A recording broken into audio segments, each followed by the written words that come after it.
জাহান্নামীদেরকে জাহান্নামে নিক্ষেপ করার পর তারা আল্লাহর কাছে 3টি জিনিস চাইবে।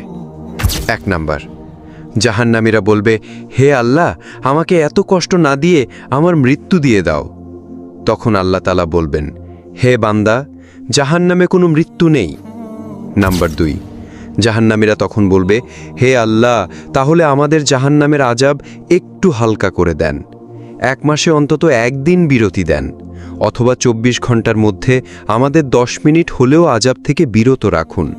হে আমাদের রব, আমরা আর পারছি না জাহান্নামের কষ্ট সহ্য করতে। তখন আল্লাহ তাআলা বলবেন, 1 সেকেন্ডের জন্য জাহান্নামের আযাব কমানো হবে না। নাম্বার 3, জাহান্নামীরা বলবে, আল্লাহ, আমাকে দুনিয়ায় আরেকবার পাঠিয়ে দিন, আমি দুনিয়াতে গিয়ে শুধু আপনার ইবাদত করব। তখন আল্লাহ বলবেন, দুনিয়াতে আর ফেরত দেওয়া হবে না, আমি তোদের হায়াত দিয়েছিলাম কিন্তু তোরা আমল করিসনি, সুতরাং তোরা চিরকাল জাহান্নামে পড়ে থাক।